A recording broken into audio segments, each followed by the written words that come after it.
ચટણી ટેવ ને જે જગ્યા પર બેસી જવાનું, ફર્યા નહીં કરવાનું. હા અહીં રહે.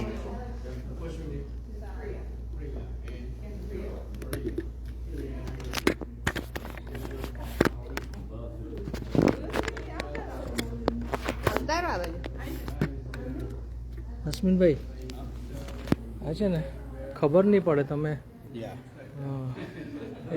પેલું જ રાખીએ ને ઓરિજિનલ અરેન્જમેન્ટ. કેમ છો આંટી?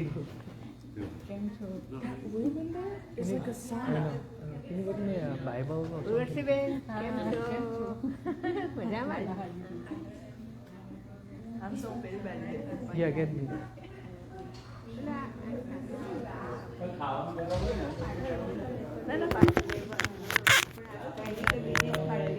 The bigger one.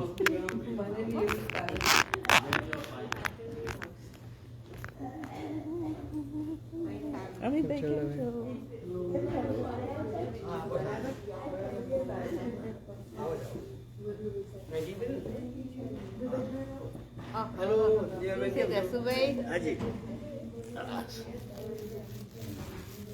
કેમ છો? તબિયત સારી છે? કેમ છો? કેમ છો? હાજી.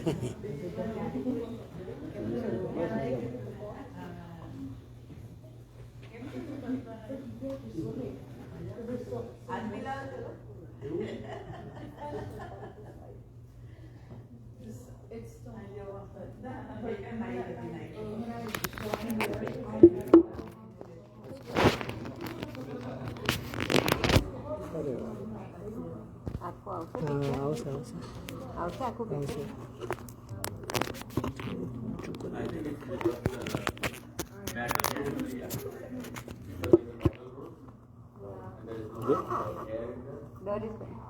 આ જગ્યા છે ને એના કરતાં થોડું કામ રાખવાનું, એટલે ઉપરનું પેલું લાઇટ છે ને બહુ નહીં આવે, વચ્ચે આવશે પિક્ચર, બરાબર? થોડું આગળ લે તો એ ચાલે પૈસો કે અહીંથી મને દેખાય ને એટલે.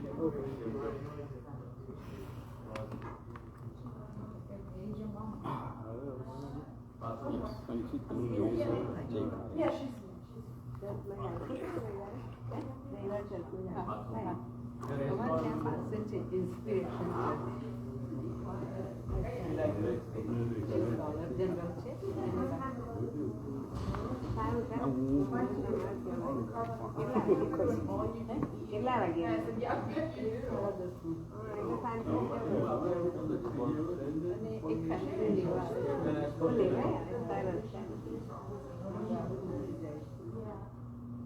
પેલા લોકો કયા પેલા લોકો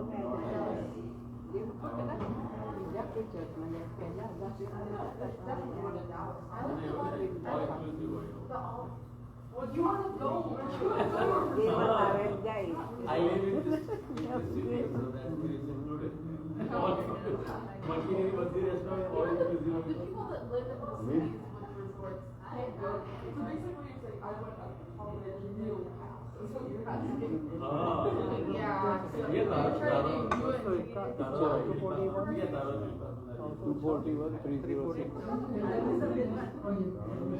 ચેક કરી લેજો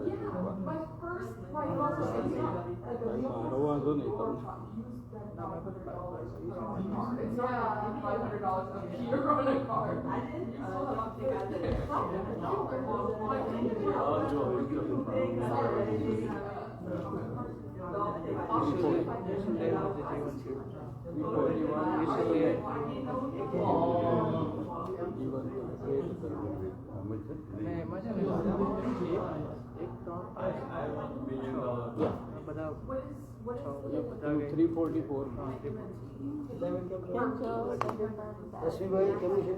આવો ને સાહેબ ઇલેક્શન આવ્યું ને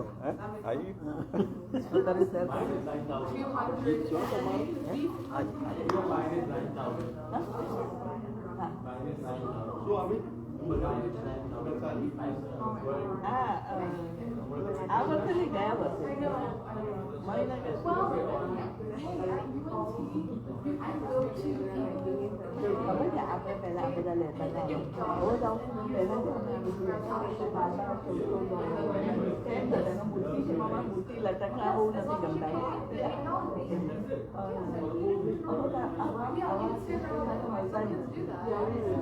ક્રિસ્ટલ આવે મારી પાસે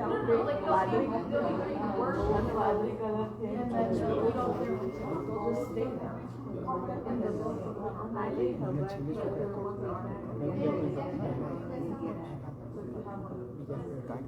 આપણે એક વાર પાછળ જઈશું આપણે બેંક છે અને ઉપર નહીં લઈ જઈશું અને ઉપર જઈશું એટલે આવું મેં તમને કીધું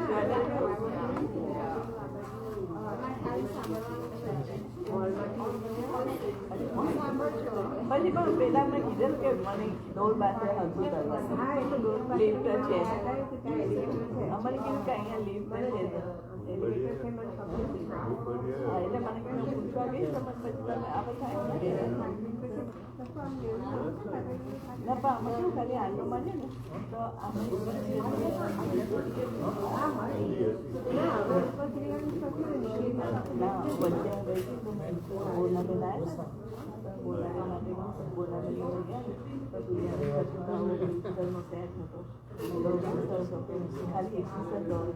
એક જ હતો એટલે પછી મને ગમેલો ને એને ગમે એમ હું તો અહીં આવતી જ રહું છું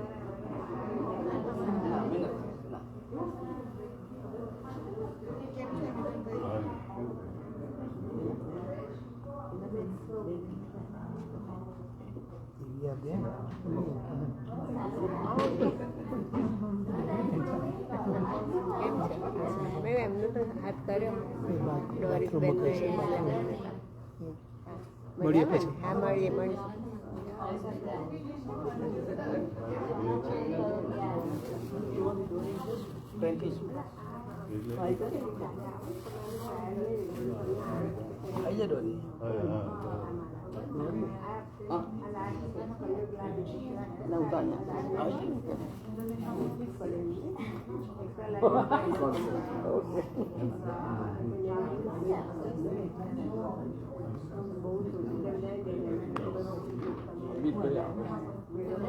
બહુ સરસ એવું આજે પહેરવાની પછી છે ને ના પહેર્યું કાંઈ ઉતાવળમાં બધું શેકાણ એટલે જે દેખાતું હતું ને પહેરીને કાંઈ ગઈકાલ નાઈટ હતી ને પેલો માણસ બહારમાં પેઇન્ટ કરવા સીટ એ થઈ ગઈ હતી બધી સીટ બદલી અને પેઇન્ટ એટલે પાછું 10 વાગ્યા સુધીની પાછી મને એને કહે છે આ કલર અહીં ના કર આ કલર અહીં ના કર એટલે કરી નાખશે એટલે એને કહેવા ગઈ ને તો 10 થઈ ગયા એટલે પછી 10 સાડા 10 થઈ ગયા છૂટા અને પછી અહીંયા આવવાનું તો પાછી એટલે બહુ ઊંઘો નથી 4 સાડા 4 તો થઈ ગયા ઉઠવામાં ના આજે સુઈ જઈશ ને બરાબર હા ગુડ ઇવનિંગ એવરીવન આપણે બધા બેસી જઈએ નહીં સંભળાતું પહેલું નહીં સંભળાતું હજુ માઇક થોડું મોટું કરો થોડો અવાજ બતાવો છે હા બસ આવો ગુડ ઇવનિંગ હા બરાબર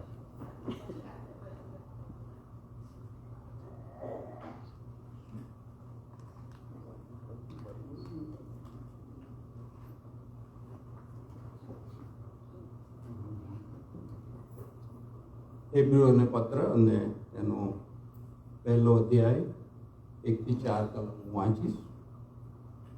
પ્રાચીન કાળમાં પ્રબોધકો દ્વારા આપણા પૂર્વજોની સાથે દેવ અનેક વાર તથા અનેક પ્રકારે બોલ્યો. તે આ છેલ્લા સમયમાં પુત્ર કે જેને તેણે સગડાનો વારસ ઠરાવ્યો અને વળી જેના વડે તેણે જગતોને ઉત્પન્ન કર્યા તે દ્વારા આપણી સાથે બોલ્યો.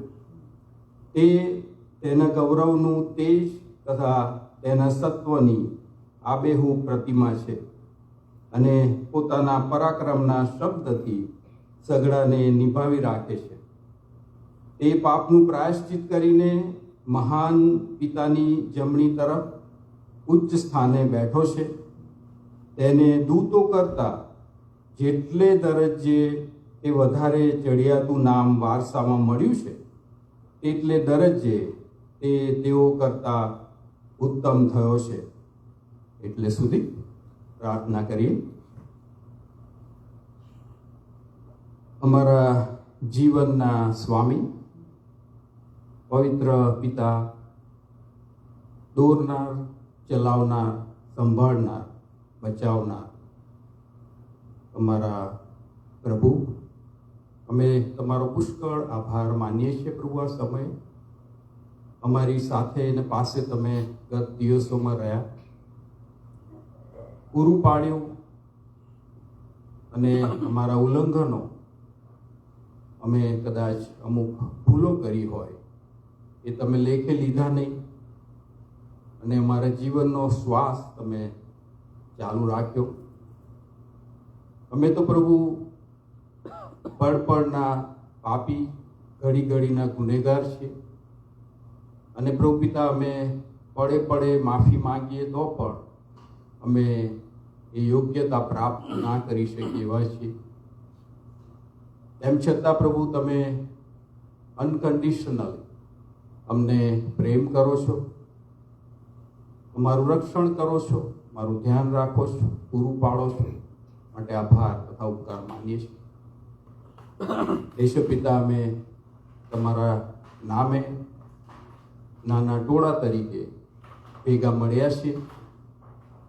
અમને પ્રભુ પિતા અત્યારે તમે એક રૂડું મન આપો, એક મનના અને એક ચિત્તના કરો. દુનિયાવી બધી જ બાબતો કદાચ અમને ઘેરી વળી હોય, ગત દિવસોમાં સંકટોમાંથી પસાર થયા હોય, કે પુષ્કળ અમારી પાસે હોવાને લીધે અમે આનંદ કર્યો હોય, દરેક પ્રકારની લાગણીઓમાંથી પ્રભુ પિતા અત્યારે અમે તમને માન, મહિમા અને ગૌરવ આપીએ એવા અમારા મન તમે તૈયાર કરો. પવિત્ર પિતા, તમારા પુત્ર કે જેમણે સ્વેચ્છાએ વધસ્તંભ પરનું મરણ પસંદ કર્યું, છેક સુધી પ્રભુ પિતા ખાલી થઈને અમારે માટે પોતાનો જીવ આપ્યો, લોહી વેવડાવ્યું, કબરમાં જઈને અમારે માટે પુનરુત્થાનનો માર્ગ તૈયાર કર્યો, પુનરુત્થાન પામ્યા, સ્વર્ગમાં ચડી ગયા, જમણે હાથે બિરાજમાન છે, અને ત્યાંથી અમારે માટે મધ્યસ્થી કરે છે. અમારી પાસે સંબોધકનો આત્મા મોકલી આપ્યો, અને પ્રભુ પિતા અત્યારે એ બધા જ ઉપકારો અને આશીર્વાદોને કારણે અમે તમારી સ્તુતિને આરાધના કરવા ભેગા થયા છે. ત્યારે પ્રભુ પિતા તમે અમારી મધ્યે રહેજો. પવિત્ર આત્મા દેવ તમે અમને દોરજો, ચલાવજો, અને ખરા અર્થમાં તમારી સ્તુતિ આરાધના કરવા માટે કૃપા આપજો. મારા તારનાર પ્રભુ ઈસુ ખ્રિસ્તના નામે આ માંગ્યું છે, માટે સાંભળો તથા કબૂલ કરવા. આમેન.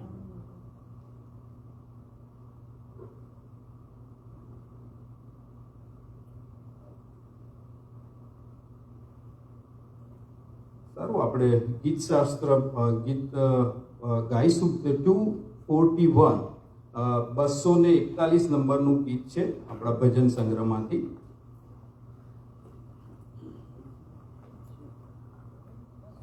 અને એના શબ્દો છે,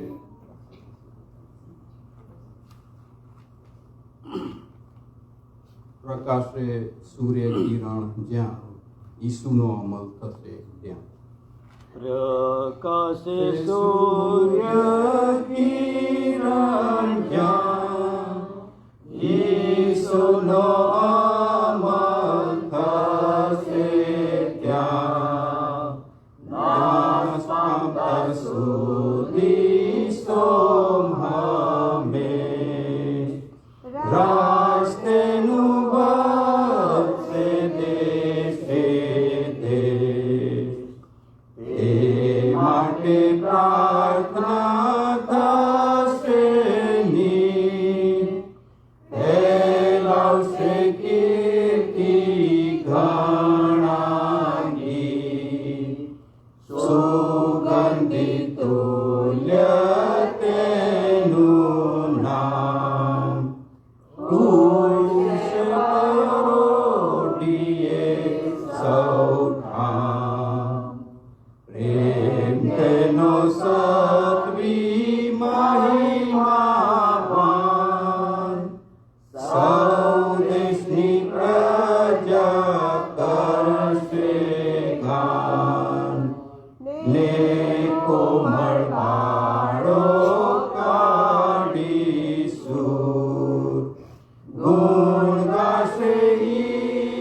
ઈસુના મધુર રાજ તેનું અતિ આશીષયું થાય કે દીતેમાં બંધન મુક્ત લે આરામ સદાશ્રમિક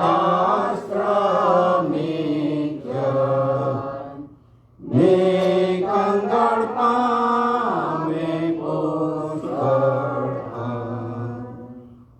તેને ઉપમાની શક્તિમાન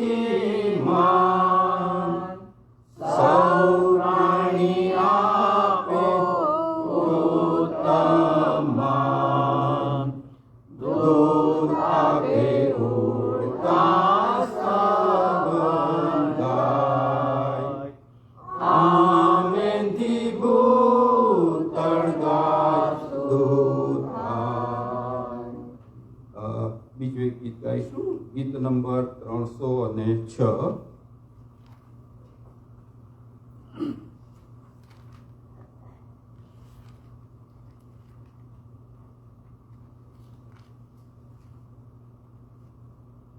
અને તેના શબ્દો છે અમો આવ્યા આજ સૌ ખ્રિસ્ત નામે. અમો આવ્યા સૌ ખ્રિસ્ત નામે, અમો આવ્યા તો ઈસુને વિરામે. અમે સેવ પ્રાર્થના તણી આજ કીધી અને દેવદાતા તણી વાત લીધી. અમો આવ્યા અમારા બધા પાપ તો માન્ય કીધા અને ખ્રિસ્ત દેવે બધા પૂછી દીધા. અમારા બધા પાપ તો માન્ય કીધા અને ખ્રિસ્ત દેવે બધા પૂછી દીધા. સદા શુદ્ધ આત્મા હવે ખ્રિસ્ત દેજો અને દર્દ સંધા ઈસુ ખ્રિસ્ત લેજો. અમો આવ્યા અમે જીવીએ ભૂતળે ત્યાં જ સુધી તમો પાસ રહેજો દઈ શુદ્ધ બુદ્ધિ.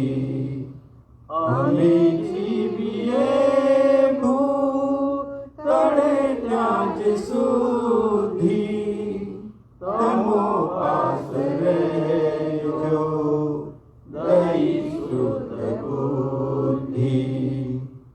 પછી મોતનું તે દૂતો જ્યારે આવે અમોને તમો પાસ તે ત્યારે લાવે.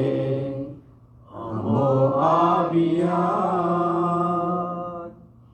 અમો તો તમોથી ખરું સુખ લઈશું અને સર્વકાળે તમો પાસ રહીશું. અમો તો તમોથી ખરું સુખ લઈશું અને સર્વકાળે તમો પાસ રહીશું. તમો છો અમારા ખરા પાડનારા, તમોને મૂકીને અમો ના જનારા. અમો આવ્યા સૌ ખ્રિસ્ત નામે, સર્વ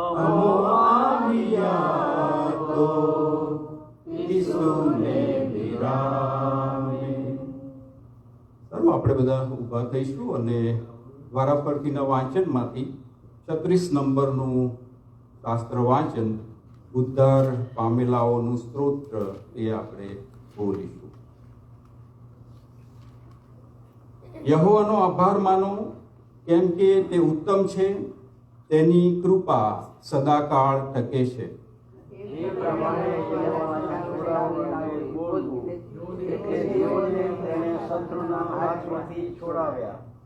અને દેશે દેશથી એટલે પૂર્વથી તથા પશ્ચિમથી, ઉત્તરથી તથા દક્ષિણથી તેઓને એકઠા કર્યા.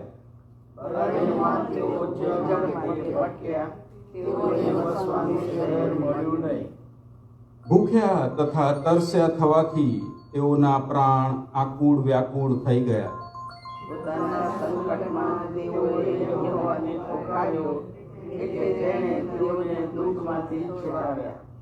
તેણે તેઓને સીધે માર્ગે દોર્યા કે તેઓ વસવા લાયક નગરે પહોંચે.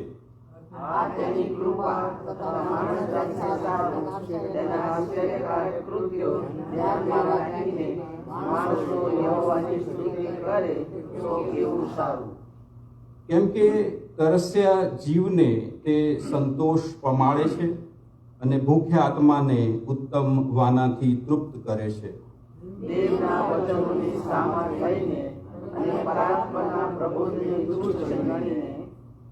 જેઓ અંધકાર તથા મરણ છાયામાં બેઠેલા હતા અને આપદામાં તથા બેડીઓમાં સપડાયેલા હતા,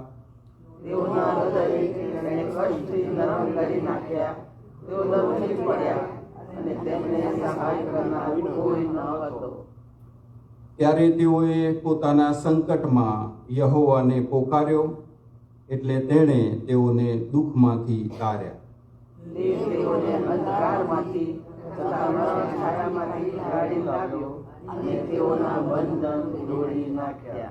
આપણે બધા બેસી જઈએ. Thank you.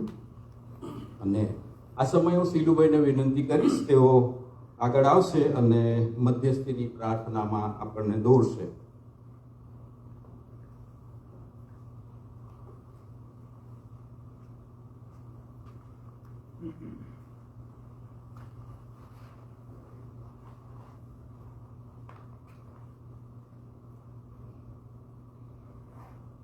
પ્રાર્થના કરીશું. સર્વ શક્તિમાન આકાશમાં અમારા જીવન પ્રેમાળ પિતા, અમારા મધ્યસ્થ તારણહાર પ્રભુ ઈસુ ખ્રિસ્તના પ્રેમી મહાન અને અતિ ઊંચા કરેલા પવિત્ર નામમાં તમારી હજુરમાં પ્રવેશ કરતા અમારા માથાના માથે તમારું ભજન સ્તુતિ કરીએ છીએ. કેવળ તું જ માન, મહિમા અને ગૌરવ પામન યોગ્ય, અનાદિકાળથી અનંતકાળ સુધી સનાતન ઈશ્વર, અમારી પરનો તારો સનાતન પ્રેમ એના દીકરા અમારા તારણહાર પ્રભુ ઈસુ ખ્રિસ્તમાં તે પ્રગટ કર્યો. અને જેમ હેબ્રીઓને પત્ર પહેલો અધ્યાયમાં વાંચ્યું હમણાં તે કે આ છેલ્લા સમયમાં અમારી સાથે તેના મારફતે તું બોલ્યો. જીવન વચનો તેમને આપ્યા અને અનંત જીવનનું દાન પ્રભુ ઈસુ પરના વિશ્વાસ દ્વારા પાપોની ક્ષમા અને અનંત જીવન તેમને આપ્યા. અને તેને આશ્રય તારા લોક, તારી પ્રજા, તારા બાળકો તે ઠરાવ્યા, તારા દીકરાને દીકરીઓ બનાવ્યા અને આપા બાપ કહીને હાથ મારવાનો અધિકાર આપ્યો. એ નિમિત્તે આ સમયે આ સાંજે અમે એકત્ર થયા છીએ. ગુજરાતી ખ્રિસ્તી સંગતના ઓઠા હેઠળ તારી કૃપાને દયા છે તમારી ઉપસ્થિતિ અમારી મધ્ય રહે. પ્રભુ પવિત્ર આત્માનું આચ્છાદન અમારી પર જારી રહે અને આ સાંજનો સમય અને સંગતનો સમય વિશેષ આશીષિત બને. તેના વચનો જે જીવનદાયી છે પ્રત્યેકને સ્પર્શ કરે અને જે જીવન તે અમારે સર્વ પ્રમાણ્યું છે. હા, મારું વચન ગીત શાસ્ત્ર 133માં કહે છે તેમ ત્યાં તેણે જીવન સદા કાળનું જીવન ફરમાવ્યું છે. તેને અમે સમજી શકીએ તેની દયાની કૃપા તમે થવા દો. ચાલે જતા વર્તમાન દિવસો બદલાતા જાય છે. તેવા સમયોમાં અમે તમારી તરફ તાકીએ છીએ. દિવસો આવે છે, મારું વચન કહે છે યશાયા 60 1:2 પ્રમાણે જેવો અંધકાર ઘોર અંધકાર પૃથ્વીને અને તેના રહેવાસીઓને ઢાંકશે, પણ પ્રભુ યહોવાનો પ્રકાશ તારા હૃદયમાં તે ફરીને ઉદ્વેગ પામશે. એ કારણે ઉઠ અને પ્રકાશિત થા. એને આવા મહાન ઉમદા વચનો તેમને આપ્યા કે જો કે અંધકાર વિશ્વમાં ફેલાય, તારી સ્વાર્થનો પ્રકાશ જે અમારા દેવ માટે દર્શાવ્યો છે તેને આશ્રય અમે ચાલી શકીએ. તેના પ્રકાશમાં અમે ચાલીએ. તારું વચન કહે છે તેમ તારું વચન અમારા પગોને સારું દીવારો, માર્ગોને સારું જ્વાળારૂપ છે. અને આજ દિન સુધી તારા જીવનના પ્રકાશમાં તેમને ચલાવ્યા. એને માટે પણ અમે તારો આભાર ઉપકાર માનીએ છીએ. અહીંયા ઉપસ્થિત અમારા સર્વવાલા ભાઈ બહેનો પ્રભુ ઈશ્વરના નામમાં તેમને એકત્ર કર્યા, દૂર દૂરના સ્થાનોમાંથી લાવ્યા. સાંજનો સમય આપ્યો છે, હવે તેનો ઉપરના આશીષથી ભરો.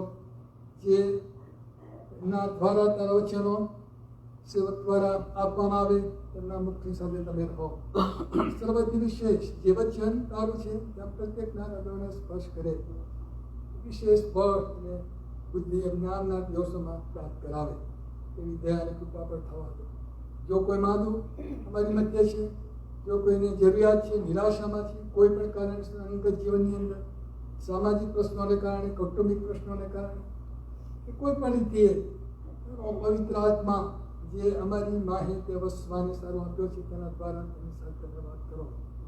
તમારો દિલાસો તેઓનો તમે બક્ષો. સર્વ દિલાસાનો દેવ તે તું છે. અને તારું વચન કહે છે અને તારા શિષ્યોએ કહ્યું તે પ્રમાણે કે પ્રભુ અનંત જીવનની વાતો તો તારી પાસે જ અમે ક્યાં જઈએ. અને એ વાત આજે પણ એટલી જ સાચી છે અને તારા આવતા સુધી એ પણ સાચી રહેશે કે તારા એમને કોઈ જગ્યા નથી કે જ્યાં અનંત જીવનનો દિલાસો ન પ્રાપ્ત કરે. જેઓ જરૂરિયાતમાં છે અમારી મધ્યે એ સત્યને તમારી કૃપા આપો. અને આ સમય કે અમને આપ્યો છે તેને વિશેષ આશીષિત કરો. આ દેશ ઉપર, દેશની પ્રજા પર તમે આશીષ આપો. ખાસ કરીને પ્રેસિડેન્ટ અને આ બદલાતી વૈશ્વિક પરિસ્થિતિની અંદર યોગ્ય સમયે યોગ્ય નિર્ણય કરવાનો સારું, દેશના હિતમાં, તારા લોકોના હિતમાં તેમને નિર્ણય કરવાનું સારું તમે વિશેષ દયા અને કૃપા આપો. બળ, બુદ્ધિ અને જ્ઞાન આપો. સબ અધિકારીઓ એમને લોકલ રીતે, સ્થાનિક રીતે, જેથી કરીને જે સુવાર્તા આ દેશની અંદરથી આખા વિશ્વની અંદર તારા લોકો પ્રભુ ઈશ્વરનું નામ પ્રકટ કરવાનું સારું જઈ શક્યા, તે સુવાર્તાનું કાર્ય હજુ પણ ચાલુ રહી શકે. અને ઘણા આત્માઓ જેઓ હજુ પણ અંધકારમાં છે, તેઓ ખ્રિસ્તનો પ્રકાશ તેઓના હૃદયના ઉપજે. સુવાર્તાનો પ્રકાશ કે જેનામાં પાપની ક્ષમા અને અનંત જીવન છે, તેની પરના વિશ્વાસ દ્વારા તારું વચન કે 45-22 યશાયા પ્રમાણે ઓ જગતના સર્વવાસીઓ મારી ગમ જુઓ અને તમે પ્રાણ પામો. એ વાત આજે પણ એટલી સાચી છે. ત્યારે સુવાર્તાનું કાર્ય સર્વ જગ્યાઓ ચાલુ રહે. ખાસ કરી અમારા દેશમાં બદલાતી પરિસ્થિતિમાં, અમારી ગુજરાત રાજ્યમાં જ્યાં વિશેષ કઠિન પરિસ્થિતિ છે, તો પણ તારું રાજ્ય વિશેષ પ્રસરે. જેમ ગીત ગાયું વર્ષો પહેલાં લેખકે લખ્યું એ પ્રમાણે પ્રકાશે સૂર્ય કિરણ જ્યાં સર્વ વાતે તે કૃપા આપી. અને સર્વ નાના મોટા ટાઉન નગરોની અંદર તારા લોક ગુજરાતની અંદર વસતા થયા, અનંત જીવનના અનુભવમાં આવ્યા. જેઓ સુવાર્તાના કાર્યમાં હજુ પણ બહાર જાય છે અને અંગત રીતે વ્યક્તિગત ધોરણે કરે છે, તેઓને પણ તમારી કૃપા આપો અને બળ આપો. અને વિશેષ તારા લોકને તમારી વિશેષ નિકટતામાં તમે રાખો. ફરી એકવાર તારો આભાર ઉપકાર માનીએ છીએ. સાંજના સમયે તેમને એકત્રિત કર્યા. હવે પછીનો સમય પર તમે આશીષિત કરો અને આખી સેવાનો ભાર પર તમે ઉઠાવો. તમારી કૃપા દયાને યાદ કરતા અમારી આ વિનંતી સ્તુતિનો પણ બંને અમારા મધ્યસ્થ તારણ હાથ વિશ્વ ખ્રિસ્તના પ્રેમીને મહાન નામમાં સાંભળો સ્વીકાર કરવા.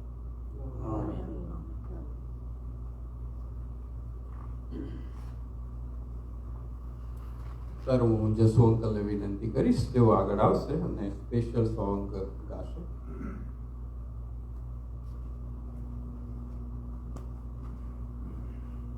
ભજન સંગ્રહમાં ગીત નંબર 136 આકાશ ગમન કેમ થયું, એ અદ્ભુત ઘટના સાંભળો. આકાશ ગમન કેમ થયું એ અદ્ભુત ઘટના સાંભળો. આકાશ ગમન કેમ થયું એ અદ્ભુત ઘટના સાંભળો. ગુરુ શિષ્ય મળ્યા છે સંગાતે, ગુરુ તણી વિદાયગીરી માટે. ગુરુ શિષ્ય મળ્યા છે સંગાતે, ગુરુ તણી વિદાયગીરી માટે. એક ઊંચા પહાડ પર એકાંતે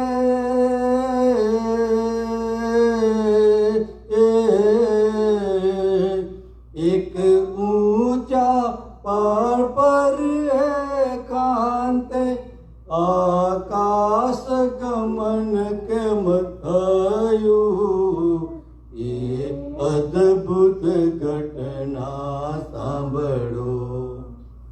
ગુરુ દર્શન દઈ સંશય ટાળ્યા, ગુરુ આશીષ દઈ ઉતરવાળ્યા. ગુરુ દર્શન થઈ સંશય ટાળ્યા, ગુરુ આશીષ દઈ ઉતરવાળ્યા. સહુ શિષ્યો એ નજરે ભાળ્યા.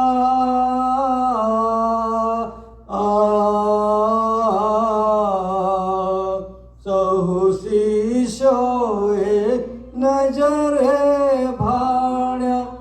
આકાશ ગમન કેમ થયું એ અદ્ભુત ઘટના સાંભળો.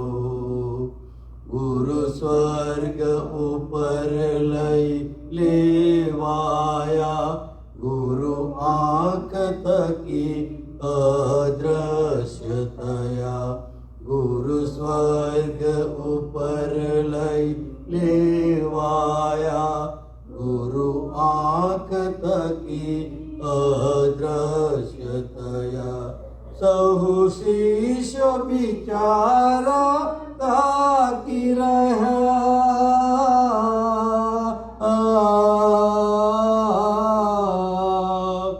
સહુ શિષ્ય બિચારા તાકી રહ્યા. આકાશ ગમન કેમ થયું એ અદ્ભુત ઘટના સાંભળો. એક દૂત કહે તાકી રહ્યા, એ ગુરુ ગગનની પાર ગયા. એક દૂત કહે તાકી રહ્યા, એ ગુરુ ગગનની પાર ગયા. તવ ગગનમાં જયકાર થયા.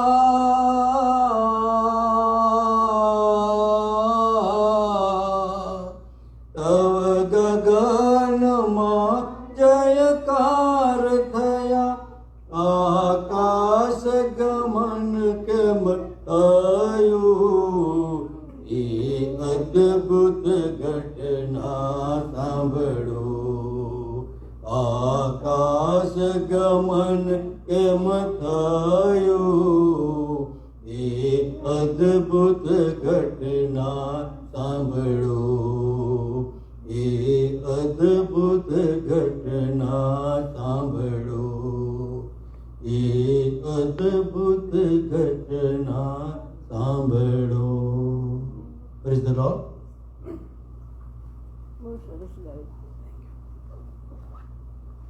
સારું, અમિતભાઈને વિનંતી કરીશ કે તેઓ પ્રભુના વચનો આપણી મધ્ય લાવશે.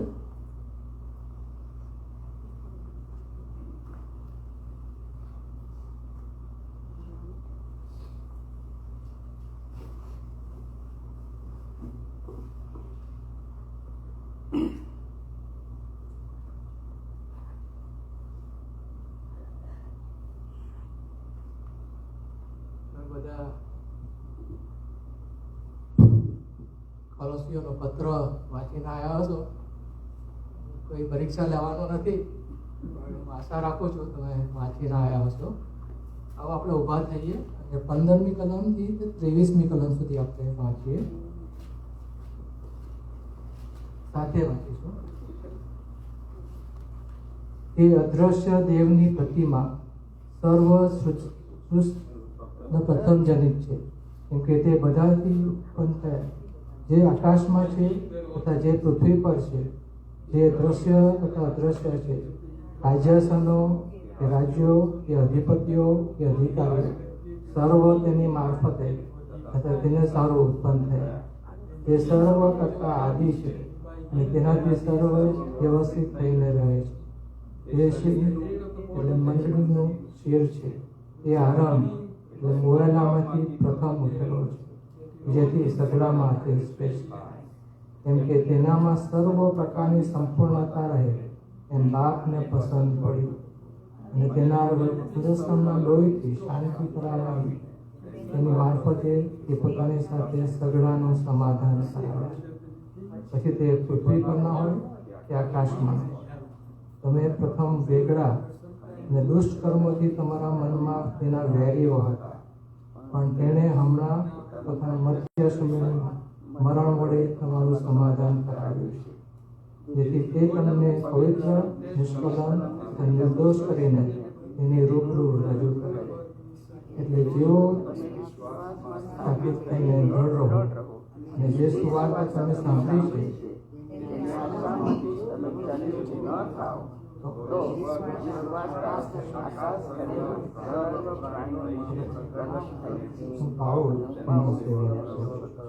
પ્રાર્થના કરીએ. અમારા જીવંત અને કૃપાળ પિતાજી, અમે તમારા હાથમાં સોંપાય છે પ્રભુ. અબળ પાત્ર પર તમારી દયા અને કૃપા તમે થવા દેજો પ્રભુ.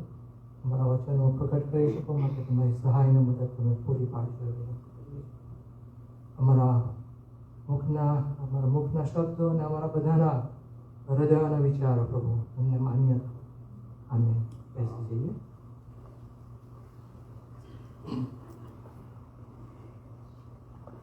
બાઇબલની અંદર ઘણા બધા ગીતો લખવામાં આવેલા છે, આપણે જાણીએ છીએ. અને ઘણા બધા એવા ગીતો છે કે જે સ્તુતિ આરાધનાના ગીતો છે. કેટલાક ગીતો એવા છે કે જે વિનંતી કરે છે, પ્રભુને કાલાવાલા કરે છે, એવા ગીતો છે.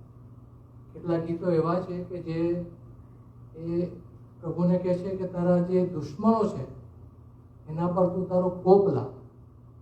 એવા ગીતો પણ બાઇબલની અંદર છે. એને ઇમ્પ્રેકેટોરી સોંગ્સ કહેવામાં આવે છે. જે ગીતોમાં ઉદ્ભવ કે જે કોઈ લખતા જે હોય છે એ એમ કહે છે કે પ્રભુ તારો કોપ આ લોકો પર આવા. અને એવી પ્રાર્થના આપણે કરી શકતા નથી, કેમ કે એ બધું કામ પ્રભુનું છે.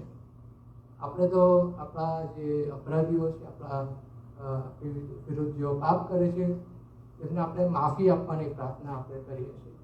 પણ એ બધી પ્રાર્થનાઓ જે છે એ અંત સમયમાં એ બધી પૂરી કરશે. પ્રભુ એના સમયમાં, અંત સમયમાં એ બધી પૂરી કરશે. અને આ ગીતો આપણે જાણીએ છીએ, ગીત શાસ્ત્રનું આખું પુસ્તક આખું ગીતોથી ભરેલું છે. એ ઉપરાંત આપણે જોઈએ છીએ ગીતોનું ગીત, એ પણ આખું એક ગીત છે. એ જ પ્રમાણે જૂના કરારમાં ઘણા બધા ગીતો જોવા મળે છે. ત્યાં મરિયમનું ગીત છે, મૂસાની બહેન મરિયમ, એનું ગીત જોવા મળે છે. મૂસાનું ગીત જોવા મળે છે. યાએલ નામની જે સ્ત્રી હતી તેનું ગીત છે. હન્નાનું ગીત છે. યશાયાના 6 અધ્યાયમાં આવીએ તો ત્યાં સરાફોનું ગીત પણ જોવા મળે છે. નવા કરારમાં આવીએ તો ત્યાં યોહાન બાપ્તિસ્મી કરનારની માં એલિઝાબેથનું ગીત, અને પછી પ્રભુ ઈસુની માં મરિયમનું ગીત, એ બધા ઘણા બધા ગીતો ત્યાં જોવા મળે છે. પ્રકટીકરણના પુસ્તકમાં તમે આવો તો ત્યાં પણ ઘણા બધા ગીતો જોવા મળે છે. 4 પ્રાણીઓ અને 24 વડીલોનું ગીત, 1,44,000નું ગીત, જેઓ બાબત પર વિશ્વાસ કરતા નથી પણ એના ઉપર વિજય થયા છે એમનું ગીત. અને એવા ઘણા બધા ગીતો પ્રકટીકરણની અંદર પણ જોવા મળે છે. હવે આ પાઉલના જે પત્રો છે એની અંદર પણ કેટલાય ગીતો એણે ઉમેર્યા છે. હવે આ ગીતો જે છે તે આપણે જાણતા નથી પાઉલે પોતે લખ્યા કે પછી એ સમયે જે ગીતો ગવાતા હતા એનો આમાં એણે ઉમેરો કર્યો હશે એ આપણે જાણતા નથી. પણ ઘણા બધા 2-3 જગ્યાએ ગીતો જોવા મળે છે. આપણે જે વાંચ્યું કોલોસી 1:15-24 એ પણ એક ગીત છે.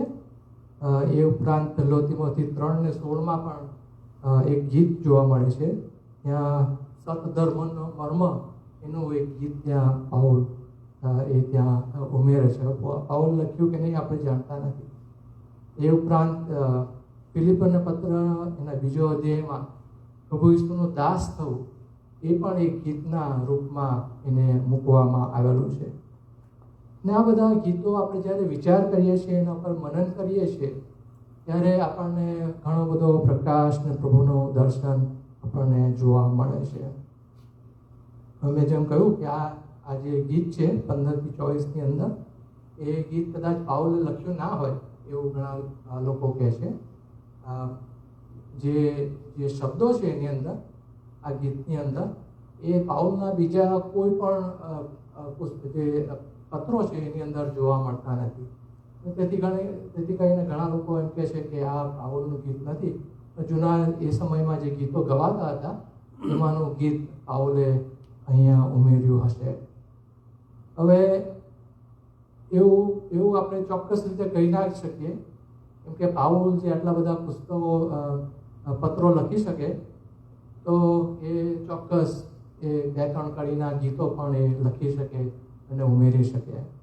એટલે આપણે પાઉલનું ગીત છે એમ ચોક્કસ ના કહીએ, બીજાનું ગીત છે ચોક્કસ ના કહી શકીએ. આ ગીત તરફ આપણે નજર કરીએ એની પહેલાં આપણે કોલોસીની જે મંડળી હતી એને વિશે થોડો વિચાર કરીએ. અને આપણે જ્યારે આ કોલોસીની મંડળીને વિશે વિચાર કરીએ છીએ ત્યારે આપણને ખબર પડે છે કે શા માટે સંત પાઉલ આ ગીત એમાં ઉમેરે છે. આ કોલોસીની મંડળી જે પત્ર લખવામાં આવ્યો હતો તે સંત પાઉલે જેલમાંથી લખવામાં આવ્યો હતો. તમે 4થા અધ્યાયની 18મી કલમમાં જાઓ તો સંત પાઉલ એમ કહે છે કે મારા બંધનોને તમે યાદ રાખજો.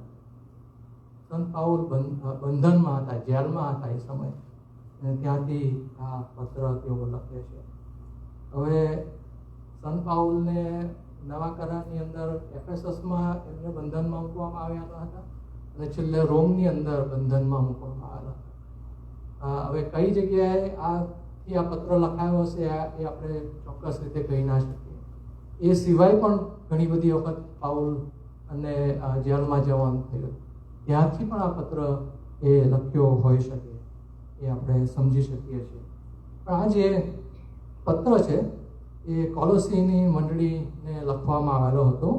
અને આ કોલોસી જે શહેર હતું એની અંદર 2 મંડળીઓ હતી. એક મંડળી આપણે જાણીએ છીએ કે ફિલેમોનના ઘરે એક મંડળી મળતી હતી.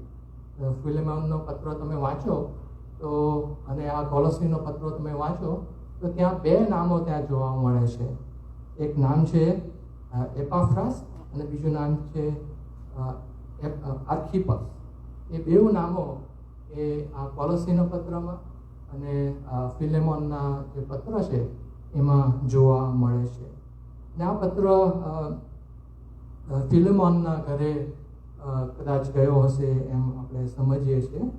એ સિવાય બીજી પણ એક ત્યાં મંડળી હતી અને એ નુમ્ફા નામની એક સ્ત્રી એના વ્યક્તિ એના ઘરે એ મળતી હતી. હવે સ્ત્રી હશે કે પુરુષ હશે આપણે જાણતા નથી, પણ નુમ્ફા નામની વ્યક્તિનો ઉલ્લેખ 4થા અધ્યાયમાં કરવામાં આવ્યો છે. સંત પાઉલ કહે છે કે નુમ્ફા તથા તેના ઘરમાં મળનારી મંડળીને સેમ કુશળ કહેજો 15મી કલમમાં. અને તેથી આ કોલોસીયની મંડળી એને પણ પ્રશ્ન હતા અને એને એ પ્રશ્નોનો સંદર્ભમાં આ પત્ર લખવામાં આવેલો છે. હવે આ જે પત્ર છે સંત પાઉલના પત્રો એને ઓકેઝનલ લેટર્સ કહેવામાં આવે છે. એટલે કોઈ પ્રશ્ન કે કોઈ સમસ્યા કે કોઈ મુશ્કેલી એવું ત્યાં સર્જાયું હોય અને એને સંબોધીને આ પત્ર લખવામાં આવેલો છે. સિવાય કે ફિલિપિયોનો પત્ર છે એ સિવાય બધા જ પત્રની અંદર સંત પાઉલ કંઈ ને કંઈક પ્રશ્ન કે મુશ્કેલીઓ કે સમસ્યાને ઉદ્દેશમાં રાખીને એ પત્ર એ લખે છે. હવે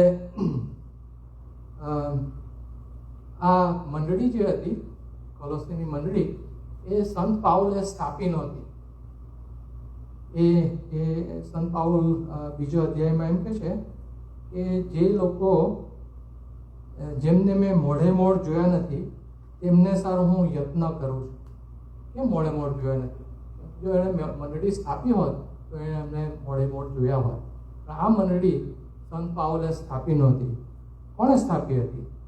તો એમ કહે છે કે એપાફ્રાસ નામનો એક વ્યક્તિ હતી, તેણે આ મંડળી સ્થાપી હતી. પહેલા અધ્યાયની 7મી કલમમાં કહે છે કે એપાફ્રાસની પાસેથી તમે શીખ્યા. એટલે પ્રભુની સુવાર્તા છે, પ્રભુના વચનો છે.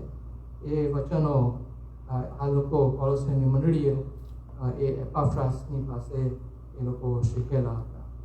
અને આ પત્ર એ લોકોએ લખ્યો, આ સંત પાઉલે લખ્યો. એના કેટલાક સમય બાદ એપાફ્રાસ પણ એ સંત પાઉલની સાથે એ બંદીવાસમાં એ જાય છે. એનો ઉલ્લેખ ત્યાં ફિલેમોનના પત્રની 23મી કલમમાં ત્યાં કરવામાં આવેલો છે. હવે આ મંડળી વિશે આપણે વિચાર કરીએ તો બીજી મંડળીઓની જેમ અહીંયા પણ ઘણા બધા પ્રશ્નો હતા, એમાં મુશ્કેલીઓ હતી.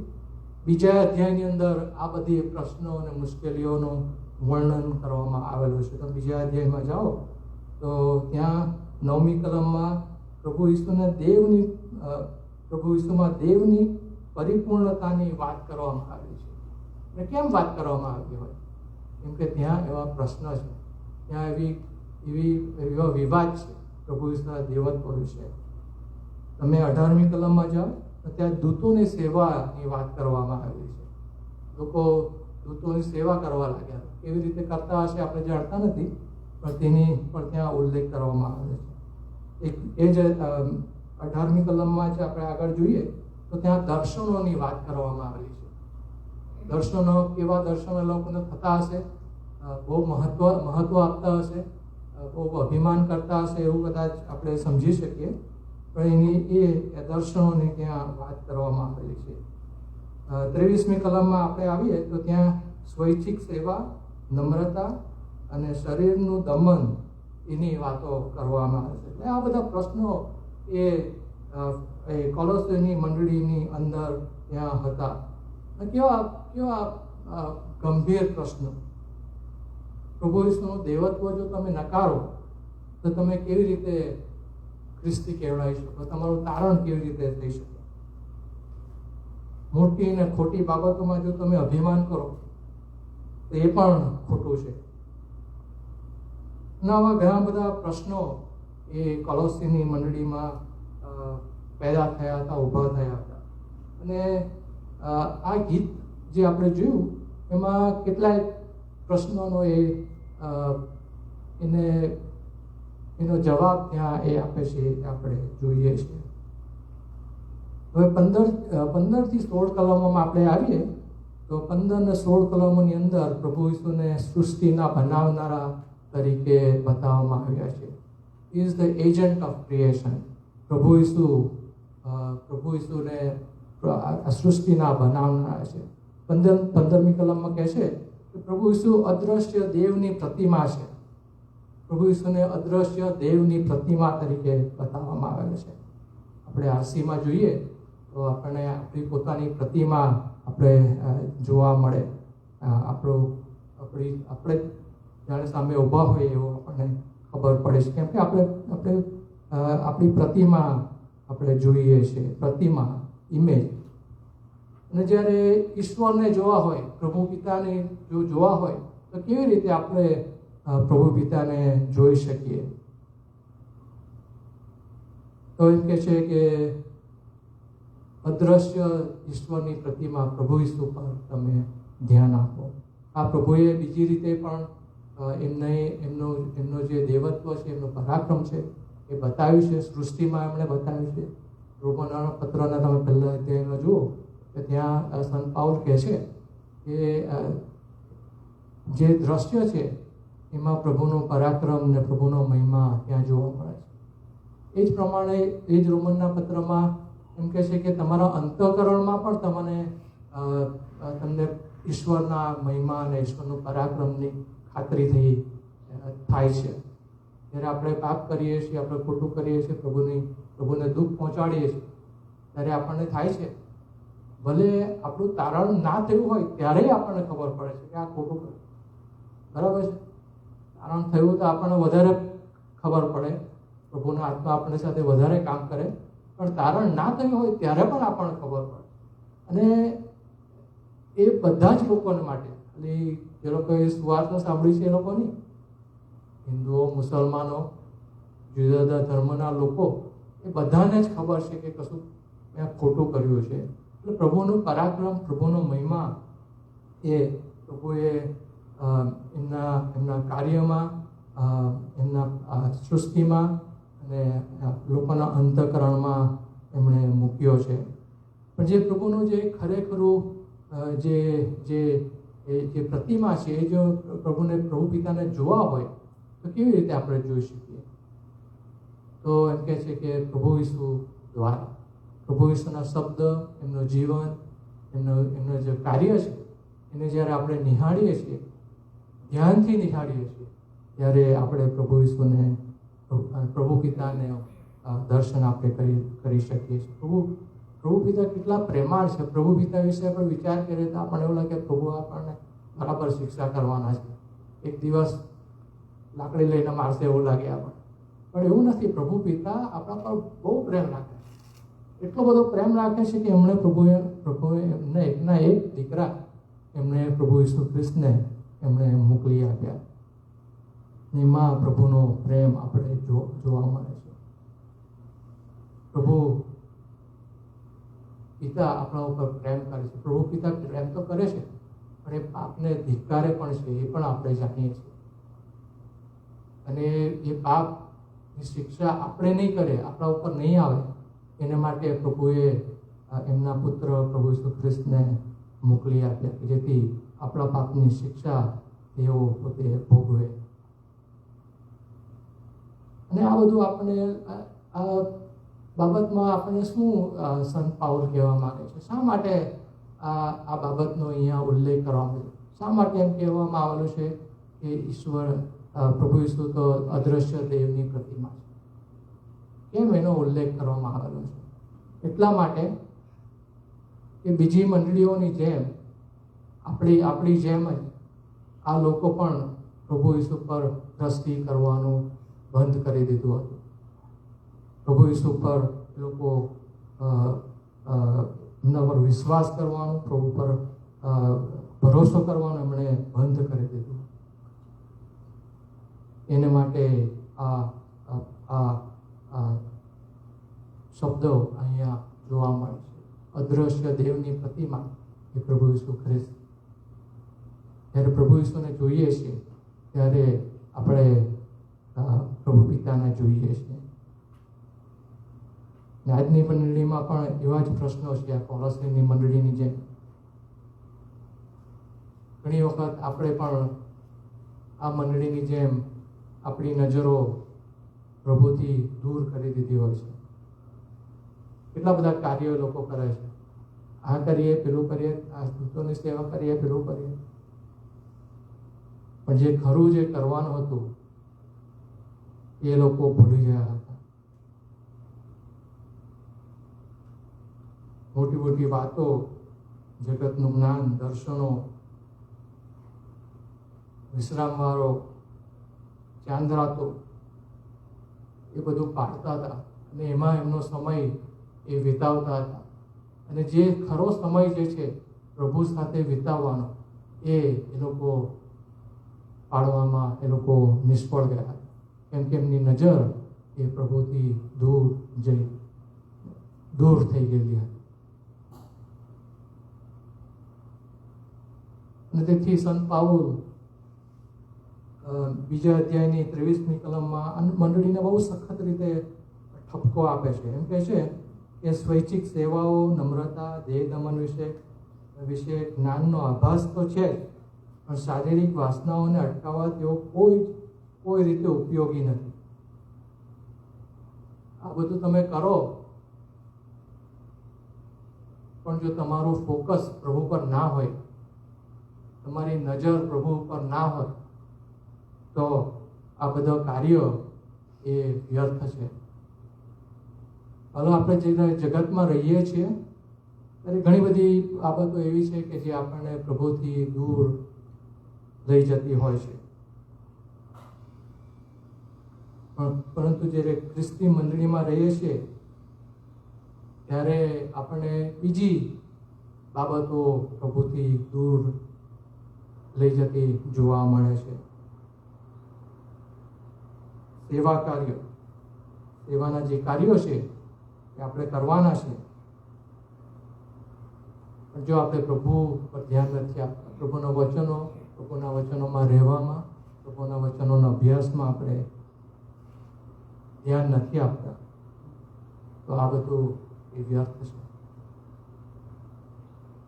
આ આપણે જગતના જે બાબતો છે એને આપણે સમજીએ છીએ કે એ મારા માટે અને તમારા માટે હાનિકારક છે, અને સામાન્ય રીતે આપણે એમ કે ના, આવું તો નહીં કરીએ અમે. પણ બીજી કેટલી બધી બાબતો જે સારી છે એમાં એ કરવામાં આપણે ધ્યાન મૂકીએ. ધાર્મિક બાબતો, સારી બાબતો, પણ પ્રભુથી આપણે દૂર પહોંચેલા આપણે જોઈ શકીએ છીએ. પ્રભુની બાબતો કરતા આપણે પ્રભુ પર નજર રાખવાની છે. જો આપણે પ્રભુ પર નજર રાખતા નથી તો આ બધી બાબતો વ્યર્થ છે. 16મી કલમમાં એમ કહે છે કે પ્રભુ દેવની પ્રતિમા તો છે જ, પણ એમ કહે છે કે સૃષ્ટિના પ્રથમ જનિત છે. ને આ પ્રથમ જનિતને માટે મૂળ ભાષામાં જે શબ્દ મૂકવામાં આવ્યો છે, ત્યાં લખવામાં આવેલો છે કે પ્રોટોટોકોસ. અને એ શબ્દનો અર્થ એવો થાય કે પ્રથમ જનિતનો એનો અર્થ એવો નહીં કે પ્રથમ સૃજિત, પ્રથમ જેનો જન્મ થયો હોય, પ્રથમ બનાવ્યો હોય, એવો એનો અર્થ નથી. પણ પ્રથમ જનિત એનો અર્થ સર્વોપરી, બીજાઓ કરતા ઉપર, બીજાઓ કરતા મોટા, એવો એનો અર્થ કરવામાં આવે છે. નિર્ગમનના પુસ્તકમાં તમે આવો ત્યાં 4th અધ્યાયમાં અને 22મી કલમમાં ઇસરાયેલને જ્યેષ્ઠ પુત્ર તરીકે, પ્રથમ જનિત તરીકે સંબોધવામાં આવેલો છે. હવે આપણે જાણીએ છીએ કે ઇસરાયેલ એ તો યાકૂબ તો પ્રથમ જનિત નહોતો. યાકૂબની પહેલા એસાવનો જન્મ થયેલો હતો, અને તેમ છતાં પ્રભુ એસાવને નહીં પણ યાકૂબને પ્રથમ જનિત એવું કહીને સંબોધે છે. પ્રથમ જનિત એટલે સર્વોપરી, બધા કરતા ઉપર, બધા કરતા ઊંચો, એવો અહીંયા અર્થ કરવામાં આવે છે. એ જ પ્રમાણે ઇસરાયેલ પ્રજા જે છે, ઇસરાયેલ પ્રજાને એક જ એવી પ્રજા હતી કે જેમને પ્રભુનું જ્ઞાન એમને પ્રાપ્ત થયું, તેમને નિયમશાસ્ત્ર પ્રાપ્ત થયું, એમને પ્રભુની આજ્ઞાઓ મળી હતી, પ્રભુને એમને દર્શન થયા હતા પહાડ પર, અને ત્યાર પછી કરારપોશ ને મુલાકાત મંડપ ત્યાં આવ્યો ત્યારે તેમણે પ્રભુના દર્શન ત્યાં એમને થયા. આવી કોઈ બીજી પ્રજામાં પ્રભુ પોતે કરતા નથી. અને તેથી આ લોકોને માટે પણ એમ કહી શકાય કે તે લોકો પણ પ્રથમ જનિત છે. અને આ પ્રથમ જનિત એટલે સર્વોપરી, અને પ્રભુ સર્વોપરી છે, અને તેથી કરીને એ બધું વ્યવસ્થિત, એમનાથી બધું વ્યવસ્થિત થઈને રહે છે. આજે આપણે જગતમાં જે અવ્યવસ્થા જોઈએ છીએ, જે મુશ્કેલીઓ, પ્રશ્નો, સમસ્યાઓ જોઈએ છે, ઇસરાયેલ અને ઈરાનની સાથે શું થશે આપણે જાણતા નથી. સમાધાન થશે નહીં થાય શું ખબર, આપણે કંઈ જાણતા નથી. જગતમાં પુષ્કળ દુઃખ છે, પુષ્કળ અન્યાય છે, પુષ્કળ પ્રશ્નો છે, અને આપણને થાય કે પ્રભુ આ બધું કેમ, આ બધું કેમ? તમારા રાજ્યની અંદર તમે જેના ઉપર પૃથ્વી તમે બનાવી ને તમારા લોકો તમે મૂક્યા છે, આ જગત તમે બનાવ્યું, જગતના લોકો તમે બનાવ્યા, તેમ છતાં આ બધું તમારા કાબુમાં હોય એવું દેખાતું નથી. પણ જો તમે વિચાર કરો, જો પ્રભુનું નિયંત્રણ આ જગત પર ના હોય તો શું થાય?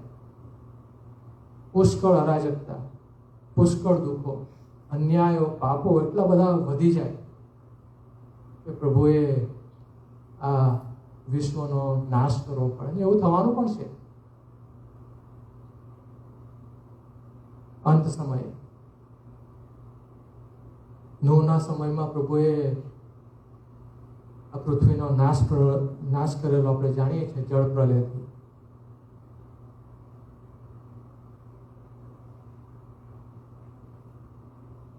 પ્રભુ આખું જગતને એના નિયંત્રણમાં રાખે છે. તેથી ગમે તેવા પ્રશ્નો આપણા જીવનમાં આવે, ગમે તેવી મુશ્કેલીઓ, ગમે તેવા મૂંઝવી નાખે એવા પ્રશ્નો આપણા જીવનમાં આવી શકે, માંદગી આવી શકે, દુઃખો આવી શકે, ત્યારે આપણે એ યાદ રાખવાનું છે કે પ્રભુની પરવાનગી વગર કશું જ થતું નથી. એક નાનું અણુ જે છે એના પર પણ પ્રભુનો નિયંત્રણ છે. ડૉક્ટર આર.સી. સ્પ્રોલ નામના એક બહુ મોટા વક્તા થઈ ગયા, પ્રેસ્બિટેરિયન. એમણે એવું કહ્યું છે કે there is no maverick molecule. એક એવો અણુ એવો નથી કે જેની ઉપર પ્રભુનો કંટ્રોલ નથી. એવું એક નાનું કણ નથી. રેતીઓ આપણે જોયો, દરિયા તમે જાઓ તો કેટલી બધી રેતીઓ છે, રેતીની બધા કેટલા કણો આપણે જોઈ શકીએ છીએ. દરેક પર પ્રભુનો નિયંત્રણ છે. અને તેથી જ્યારે પણ આપણા જીવનમાં મુશ્કેલી આવે, દુઃખો આવે, ત્યારે આપણે યાદ રાખવાનું છે કે પ્રભુની પરવાનગી વગર એ કશું જ આવતું નથી. પ્રભુ સગડામાં એમનું નિયંત્રણ છે. આ કોલોસીની મંડળીના જે લોકો હતા એ લોકો પણ આવા જ કઈ પ્રશ્નોમાં એ લોકો પસાર થઈ રહેલા હતા. મુશ્કેલી હતી, ઘમંડ હતું. સંત પાઉલ એમના લોકોને કહે છે કે પ્રભુ બધું નિયંત્રણમાં રાખે છે, બધું વ્યવસ્થિત એ રાખે છે. હવે 18મી કલમ ને 19મી કલમમાં તમે આવો તો 17મી કલમમાં આપણે જોયું તો 17મી કલમમાં પ્રભુને આખી સૃષ્ટિને નિયંત્રણમાં રાખનાર બતાવવામાં આવ્યા છે. અને 18મી કલમમાં પ્રભુને મંડળીના શિર તરીકે બતાવવામાં આવેલા છે. આપણે શિર આપણે સમજીએ છીએ, આપણે આપણું શરીર છે, આપણું માથું છે, આપણું શિર છે. અને આપણું માથું આખા શરીરને એમના નિયંત્રણમાં રાખે છે. સંત પાઉલે આગળ કહ્યું કે પ્રભુ આખું વિશ્વને એમના નિયંત્રણમાં રાખે છે. ત્યાર પછી એમ કહે છે કે એમની મંડળી જે છે એ પણ એમના નિયંત્રણમાં છે. કેમ? કેમ કે પ્રભુ એ મંડળીના શિર છે.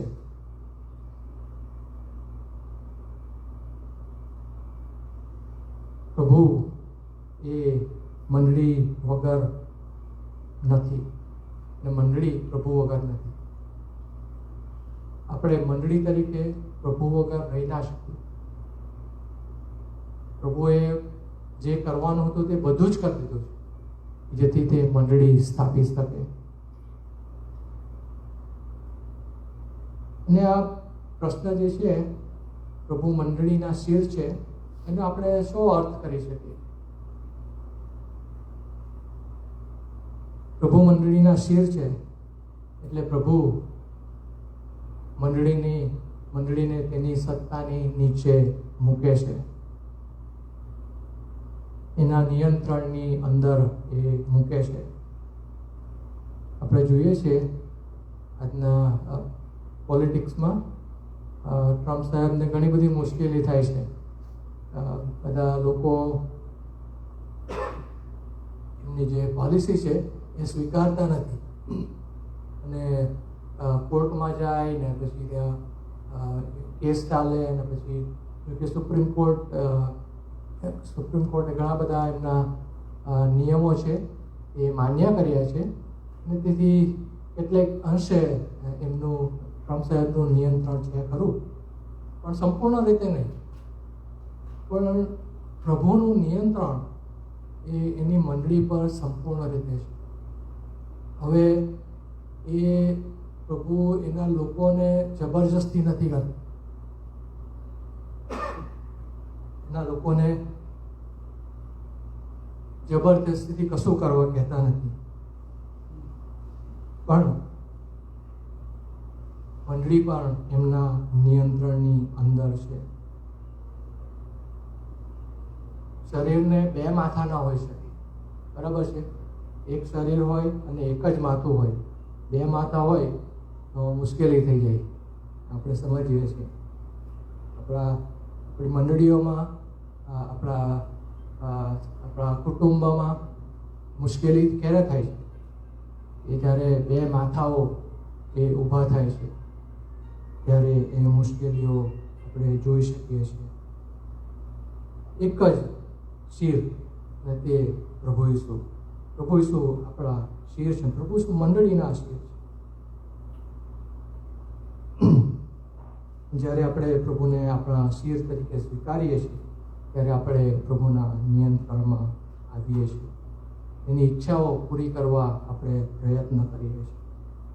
આ કદાચ આપણે કેટલીક વખતે પાપમાં પડીએ, પ્રભુને દુઃખ પહોંચાડીએ, પ્રભુથી દૂર જતા રહીએ, પણ એ કેટલાક સમયને માટે હોય છે. સતત આપણે પાપમાં રહી શકતા નથી. સતત આપણને પાપ કરવું ગમતું નથી. પાપ કરીએ છીએ, આપણને પવિત્ર આત્મા ચેતવે છે, પવિત્ર આત્મા આપણને જણાવે છે આપણે ખોટું કર્યું અને તેથી આપણે પ્રભુની પાસે દોડી જઈએ છીએ. પ્રભુને આપણે કહીએ છીએ, પ્રભુ મારા પાપ તમે માફ કરો. પાપથી આપણને સુખ ચડે છે, પાપથી આપણને આનંદ નથી મળતો. પાપ તો પ્રભુની આગળ એક મોટું બંધ છે અને જો બંધ કરીએ પ્રભુની આગળ ત્યારે આપણને કોઈ પણ જાતની શાંતિ કે આનંદ આપણા જીવનમાં હોઈ શકે નહીં, આવી શકે નહીં. પરંતુ જ્યારે આપણે પ્રભુની આધીનતામાં આવીએ છીએ ત્યારે પ્રભુ ધીરે ધીરે બધું વ્યવસ્થિત કરતા જાય છે. 18મી કલમમાં આપણે પ્રભુ ઈસુને બીજી એક બાબત જોવા મળે છે. ત્યાં પ્રભુ ઈસુને મોયેલામાંથી પ્રથમ ઉઠેલા તરીકે બતાવવામાં આવેલા છે. આપણા ગુજરાતી બાઇબલમાં એવું કહે છે કે મોયેલામાંથી પ્રથમ ઉઠેલો એવો શબ્દ ત્યાં વાપરવામાં આવેલો છે. પરંતુ મૂળ ભાષાની અંદર ત્યાં એ જ શબ્દ છે પ્રથમ જનિત, પ્રોટોટોકોસ, એ જ શબ્દ ત્યાં વાપરવામાં આવેલો છે. એટલે કે સર્વોપરી એ શબ્દ ત્યાં વાપરવામાં છે. અગાઉ આપણે જોઈ ગયા. સર્વોપરી એટલે સર્વ સત્તા ધરાવનાર પ્રભુ એ અહીંયા જોવા મળે. પછી એના પ્રભુને માટે એક બીજો શબ્દ વાપરવામાં આવેલો છે, એમ કે છે તે આરંભ છે. અને આપણે પ્રશ્ન થાય કે આરંભ શેનો આરંભ છે? પછી તરત એનો જવાબ આપે છે, એમ કે છે તે આરંભ એટલે મોયેલામાંથી પ્રથમ ઉઠેલો છે. હવે આને કેવી રીતે સમજવું? આ જે શબ્દ જે છે મોએલામાંથી પ્રથમ ઉઠેલો, પ્રથમ જનિત મોએલામાંથી પ્રથમ ઉઠેલો, આવો શબ્દ પ્રયોગ નવા કરારની અંદર બીજે કોઈ ઠેકાણે જોવા મળતો નથી. એટલે થોડુંક મુશ્કેલ છે, પરંતુ આપણે એને સમજી શકીએ છીએ કે જ્યારે પ્રભુ ઈસુ પુનરુત્થાન પામીને ઉઠ્યા ત્યારે એમને એક નવું શરીર આપવામાં આવ્યું. પ્રભુ એક નવું શરીર ધારણ કરીને તેઓ ઉઠ્યા. અને જે નવી ઉત્પત્તિની વાત કરવામાં આવેલ છે યશાયાના પુસ્તકમાં, એની શરૂઆત પ્રભુ ઈસુના નવા શરીરથી શરૂ થઈ. અને એ રીતે પ્રભુ એ આરંભ છે. મોએલામાંથી પ્રથમ ઉઠેલા છે, મોએલામાંથી પ્રથમ જનિત છે. એ રીતે પ્રભુ એ આરંભ છે. He is the beginning of new creation. જે નવી ઉત્પત્તિ છે, નવું આકાશ, નવી પૃથ્વી જે થવાનું છે, એની ખાતરી શું છે? એની ખાતરી તો પ્રભુ ઈસુનું નવું શરીર જેમને મળ્યું એમને ખાતરી, એ આપણને ખાતરી આપે છે કે આપણને પણ એક દિવસ નવું શરીર આપવામાં આવશે. નવું આકાશ આપણે જોઈશું, નવી પૃથ્વી આપણે જોઈશું. આપણે જાણતા નથી આ પૃથ્વીને પ્રભુ રેનોવેટ કરશે કે પછી તદ્દન બાળી નાખશે. ખબર નથી શું થવાનું. કદાચ મોટા ભાગે રેનોવેટ કરશે એવું લાગે છે. પણ એ બધી બાબતો ક્યારે શરૂ થઈ? જ્યારે પ્રભુ પુનરુત્થાન પામીને નવા શરીર સાથે ઉઠ્યા ત્યારે. ને હવે આપણે આગળ જેમ જોઈ ગયા, પ્રભુ આપણને નવા કરે છે. પ્રભુ નવું શરીર લઈને ઉઠ્યા અને આપણે જ્યારે તારણના અનુભવમાં આવીએ છીએ ત્યારે પ્રભુ આપણું નવીનીકરણ કરે છે. આપણું હૃદય બદલાઈ જાય છે, આપણું મન બદલાઈ જાય છે. પ્રભુ આપણને નવા કરતા જાય છે. કેમ? કેમ કે એક દિવસ આપણે નવા આકાશ ને નવા પૃથ્વીની અંદર આપણે જવાના છે. એમાં આપણે ભાગીદાર બનવાના છે. અને તેમાં આ શરીર નહીં ચાલે. આ શરીર છે એ પાપી શરીર છે, એ શરીર ચાલશે નહીં. અને તેથી પ્રભુ આપણું નવીનીકરણ કરે છે. આપણે આગળ જોયું કે પ્રભુને અદ્રશ્ય દેવની પ્રતિમા તરીકે ઓળખવામાં આવેલા હતા. અને સંત પાઉલ રોમીના પત્રના 8મા અધ્યાયમાં એમ કહે છે કે જેઓને તે અગાઉથી જાણતો હતો તેઓ વિશે તેઓ અગાઉથી ઠરાવ્યું પણ હતું કે તે તેના દીકરાની પ્રતિમા જેવા થાય.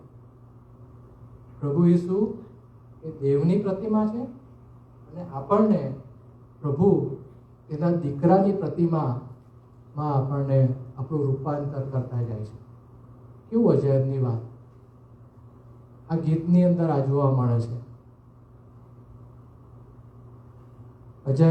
અજાયબની વાત એ થવાની છે. નવું આકાશ ને નવી પૃથ્વી, એમાં ન્યાય પણ વસે છે એવું કહે છે સંત પિત્તર. એ આપણે એક દિવસ જોવાના છે. પણ એની શરૂઆત એ થઈ ચૂકી છે. એની શરૂઆત પ્રભુ ઈસુના નવા શરીરથી શરૂ થઈ. પ્રભુ ઈસુ જ્યારે નવું શરીર ધારણ કરીને ઉઠ્યા ત્યારે નવી ઉત્પત્તિની શરૂઆત થઈ ગઈ. પ્રભુ ઈસુ ઉત્પન્ન કરેલા નથી, આપણે સમજીએ છીએ, પણ જે નવી ઉત્પત્તિ છે એની શરૂઆત એ પ્રભુ ઈસુના નવા શરીરથી થઈ છે. અને એ નવું શરીર આપણને પ્રભુ આપવાના છે. એક દિવસ આપણે પાપ રહિત પ્રભુ ઈસુનો મહિમા આપણે ગાઈશું, પ્રભુ ઈસુની સ્તુતિ આપણે કરીશું, એનું ભજન કરીશું એક દિવસ નવા શરીરની અંદર. છેલ્લે 20 થી 30 કલમની અંદર સંત પાઉલ આભાર સ્તુતિનું એક બીજું પણ કારણ ત્યાં જણાવે છે. ને આભાર સ્તુતિનું કારણ એ છે કે તેણે પોતાના લોહીથી સઘળાનું સમાધાન કર્યું. જે આ શબ્દ જે છે સમાધાન, સમાધાન ક્યારે કરવું પડે? કોઈની સાથે બનતું ના હોય, કોઈની સાથે વેર હોય ત્યારે આપણે સમાધાન કરવું પડે.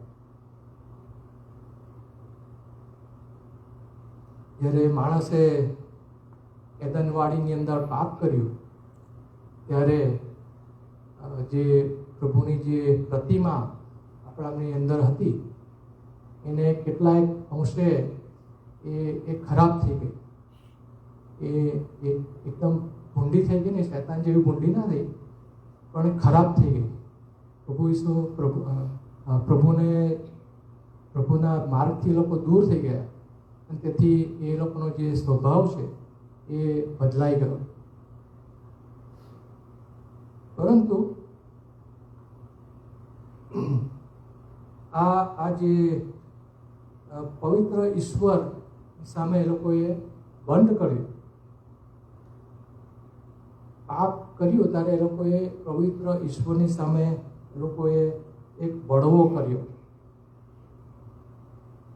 એમની સત્તા, પ્રભુની સત્તાની સામે એમણે બળવો કર્યો. એક વ્યક્તિ એમ કહે છે કે sin is a cosmic treason. પ્રભુની સત્તાની વિરુદ્ધ એ મહાન બળવો છે. તમે કેવી રીતે પ્રભુની સત્તાની વિરુદ્ધ થઈ શકો? કેવી રીતે બે પૈના માણસો પ્રભુને ચેલેન્જ કરી શકે? લોકો એવું સમજતા નથી કે આપણને એમને સમાધાન કરવાની જરૂર છે. પણ પ્રભુ જ્યારે આપણને જોઈ છે, આપણી પાપી અવસ્થામાં આપણને જ્યારે પ્રભુ નિહાળે છે,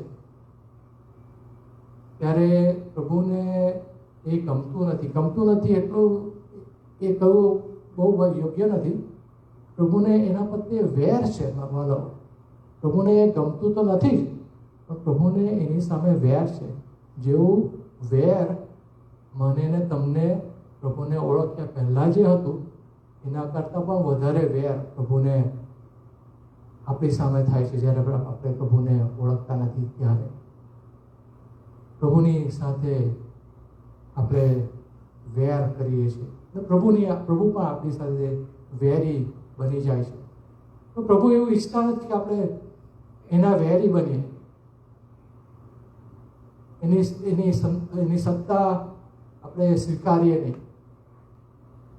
પ્રભુ એવું નથી ઈચ્છતા કે બધા લોકોનો નાશ થાય, બધા લોકોને અનંતકાળ સુધી નરકમાં નાખી દેવામાં આવે. અને તેથી કરીને પ્રભુ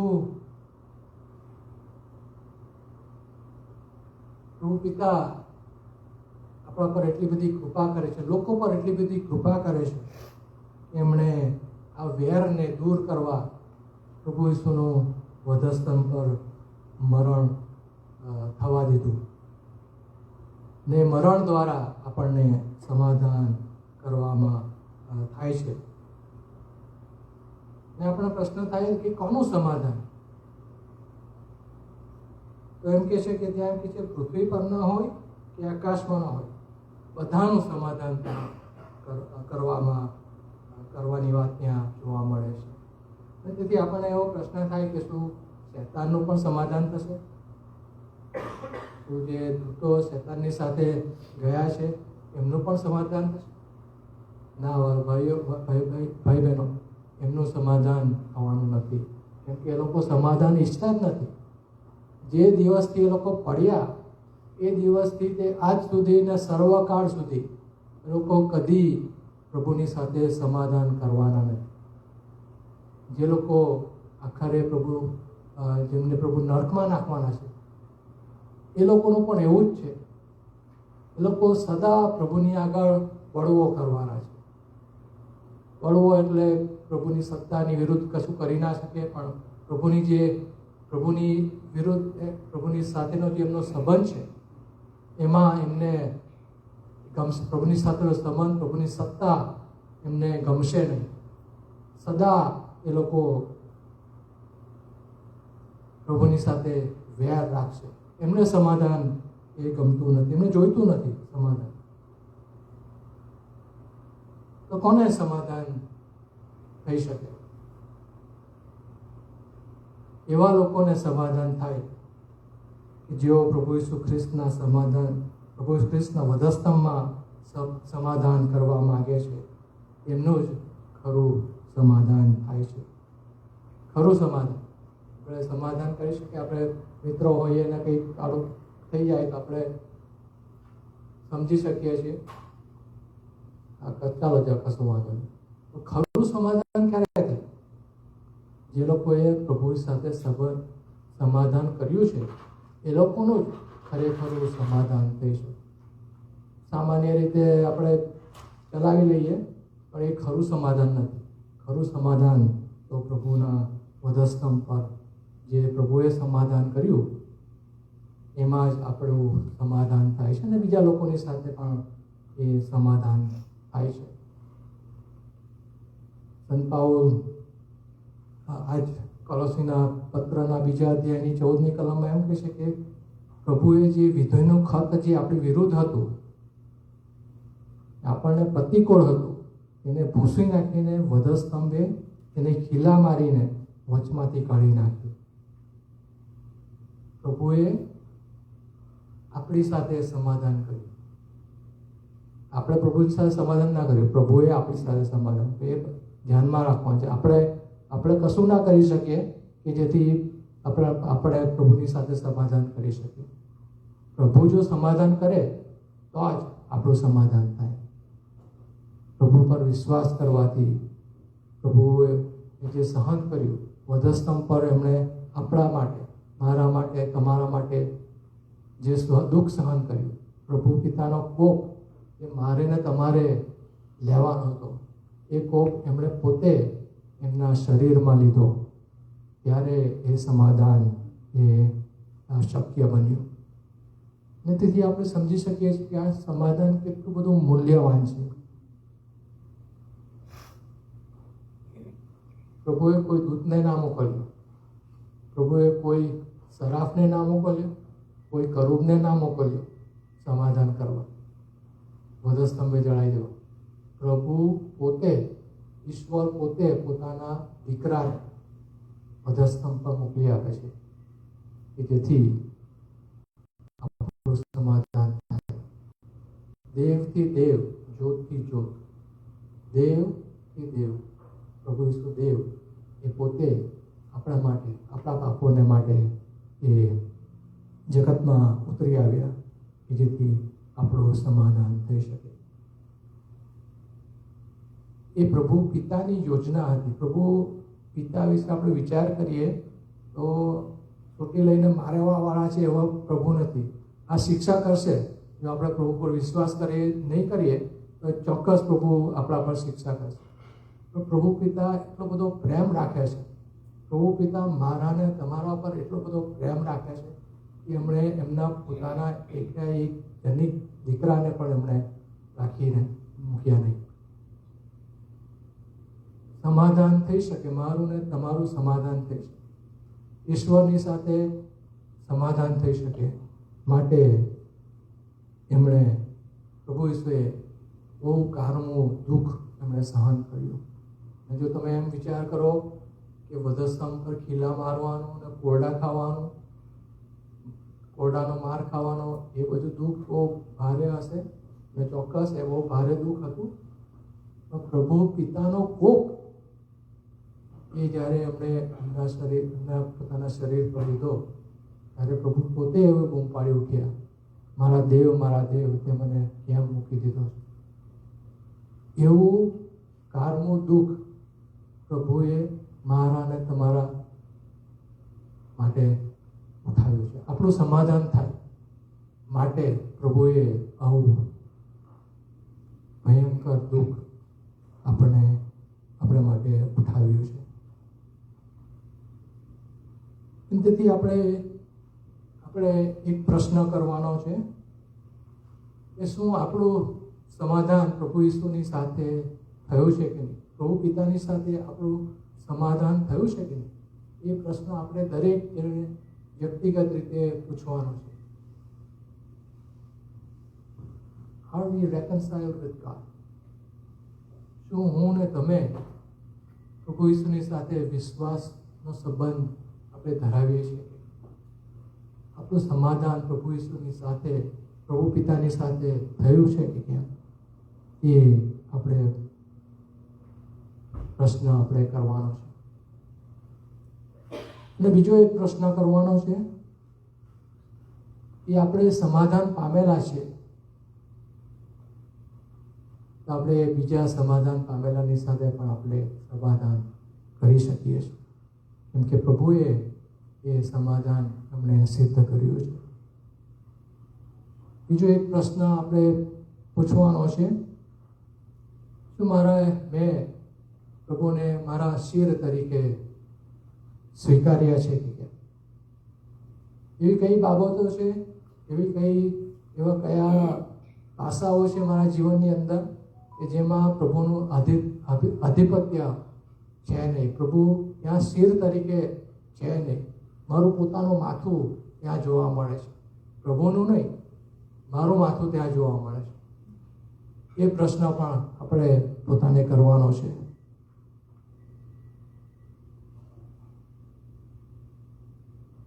પ્રભુ આપણા પર પુષ્કળ પ્રેમ રાખે છે. પ્રભુએ આપણા માટે બહુ મહાન યોજના એ સિદ્ધ કરી છે. નવું આકાશ, નવી પૃથ્વી એ આપણે જોવાના છે. અદ્રશ્ય દેવની પ્રતિમા પ્રભુ ઈસુ ખ્રિસ્તને આપણે જોવાના છે. પણ જ્યારે આપણે પ્રભુની સાથે સમાધાન કર્યું હોય તો જ, પ્રભુને આપણે ઓળખતા હોઈએ તો જ. આવો પ્રાર્થના કરીએ.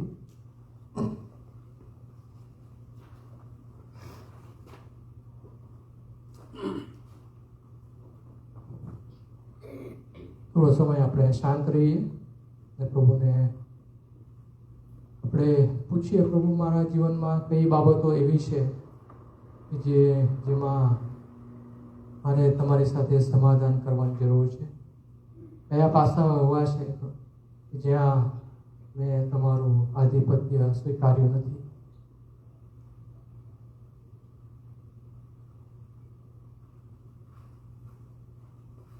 પ્રભુ તમારા વચનોને માટે પુષ્કળ આભાર માનીએ છીએ પ્રભુ, ને પ્રભુ પ્રાર્થના કરીએ છીએ પ્રભુ આ સમયે તમે અમારી સાથે વાત કરજો, વ્યવહાર કરજો, અને પ્રભુ તમારા માર્ગમાં અમને ચાલવા સહાય અને મદદ તમે પૂરી પાડજો પ્રભુ. તમારું આધિપત્ય અમે સંપૂર્ણ રીતે સ્વીકારીએ પ્રભુ, અને જે બાબતોમાં, જે પાસાઓમાં પ્રભુ અમને શિર તરીકે સ્વીકાર્યા નથી પ્રભુ, એ બધી બાબતો અમે દૂર કરીએ પ્રભુ. અને પ્રભુ જે સમાધાન તમે અમારે માટે સિદ્ધ કર્યું છે પ્રભુ, એ સમાધાનમાં અમે આધીન થઈએ પ્રભુ, એ સમાધાન અમે સ્વીકારીએ. અને પ્રભુ જેવા સમાધાન પામેલા છે પ્રભુ, એમને પણ પ્રભુ એમની સાથે પણ અમે સમાધાન કરી શકીએ માટે તમારી સહાય અને મદદ તમે પૂરી પાડજો એવી વિનંતી કરીએ છીએ પ્રભુ. આ ટૂંકી વિનંતી અમારા તારના નામે મધ્યસ્થ પ્રભુ ઈસુ ખ્રિસ્તના નામે સાંભળવાનો સ્વીકાર કરવા. આમેન.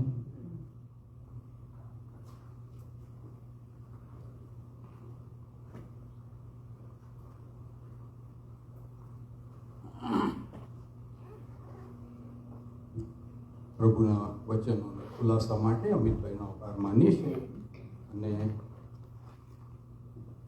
ભજન સંગ્રહમાંથી ગીત નંબર 344 આપણે ગાઈશું, અને તે દરમિયાન દાના પણ લેવામાં આવશે. જે ટોટલ 6 સ્ટેન્ઝા છે, એમાંથી આપણે 1, 3, 5 અને 6 એટલા જ ગાઈશું, એ ખાસ ધ્યાન રાખશો. અને એના શબ્દો છે, ઈશ લે મુજ જીવન ભેટ ધરું. 1, 3, 5 અને 6.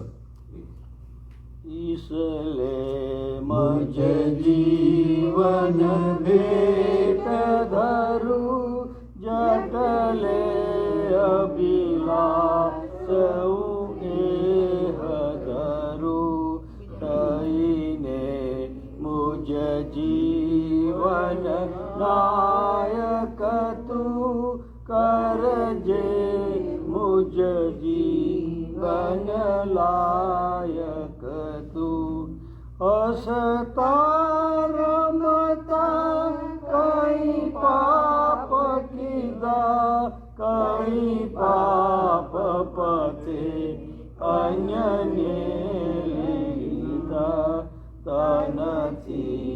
મનથી કળતી ચડતી બહુ પાપ કીધા ધનના બળથી ઈશલે મજ જીવન પેટ ધરું જઠલે અભિલાષ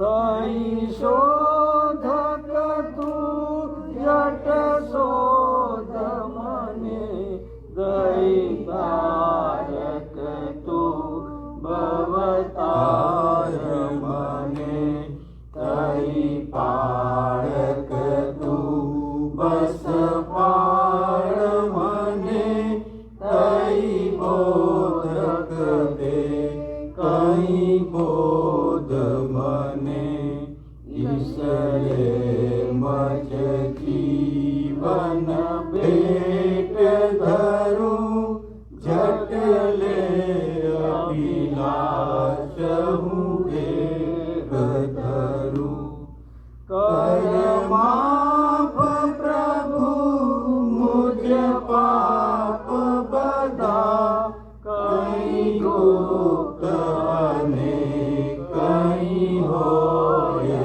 છતાં જગતા મુજ પાપ નિવારક તું થઈ શોધક તારક પાળક તું ઈશલે મજ જીવન ભેટ ધરું જટલે અભિલાષ હું ધરું.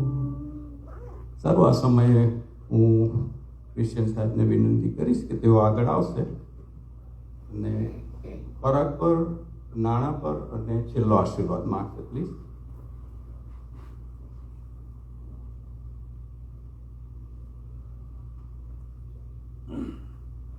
પ્રભુ, આ સમય માટે તમારો આભાર માનીએ છીએ. ફરી એક વખત તમે અમને યાદ દેવડાવ્યું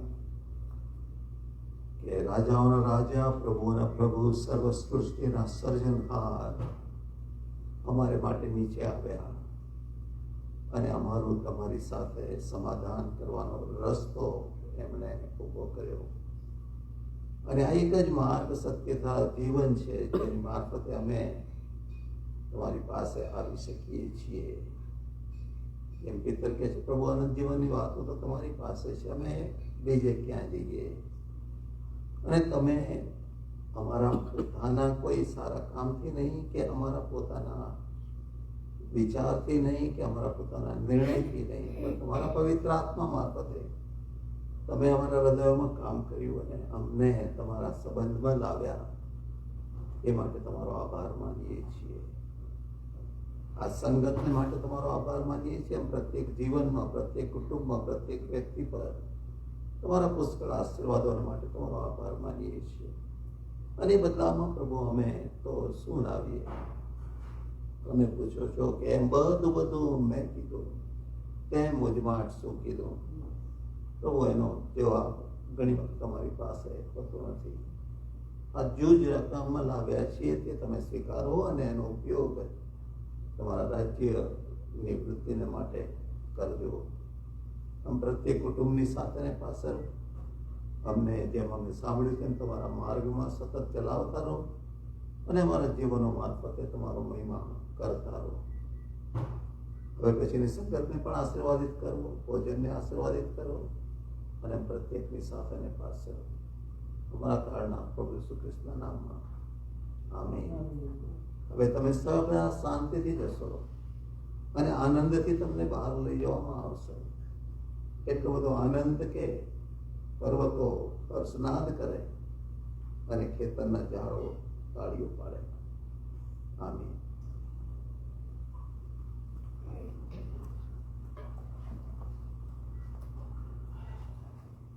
સારું, થોડી વિનંતી અને સૂચનાઓ છે. આપણે જે સેન્ચ્યુરીમાં બેઠા છે, પ્લીઝ એમાં ખોરાક લઈને બેસતો નહીં. અંદર જીમમાં એની વ્યવસ્થા છે, ત્યાં જશો. એવી ચર્ચમાંથી આપણને વિનંતી કરવામાં આવી છે. બીજું કે અહીંયા ઇન્સ્ટ્રુમેન્ટ્સ પડ્યા હોય છે, જે લગભગ કોઈને કહેવાની જરૂર નથી, પણ એવી પણ એક વખત વાત થયેલી છે કે થોડા આગા પાછા થઈ જાય છે, અમે લોકો એને ગોઠવી દઈશું, એ ખાસ ધ્યાન રાખશો.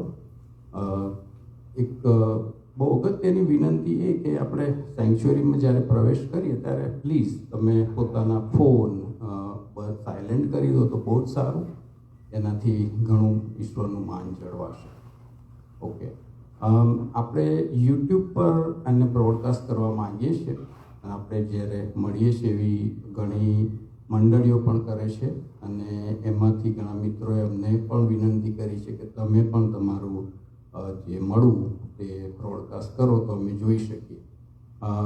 ફેસબુક પર આપણે અત્યારે એને લાઈવ મૂકી રહ્યા છે, પણ દરેક વ્યક્તિઓ ફેસબુક પર નથી, અને એ લોકોની એવી ઈચ્છા હોય છે કે યુટ્યુબ પર મૂકો તો અમે ગમે ત્યારે જોઈ શકીએ, કારણ કે યુટ્યુબમાં અમુક સમય સુધી જ હોય છે, ફેસબુકમાં અમુક સમય સુધી જ હોય છે.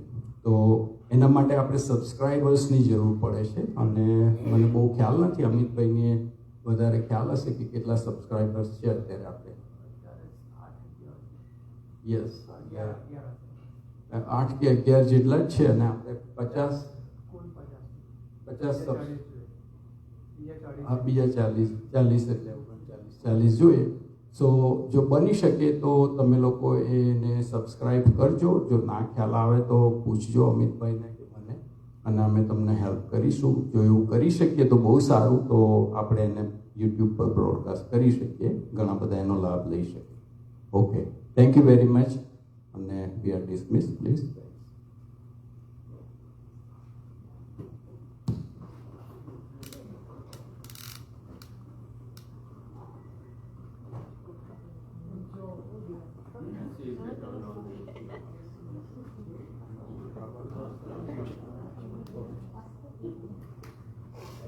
કેમ છો ડોરીસબેન? કેમ sorry how it look like I could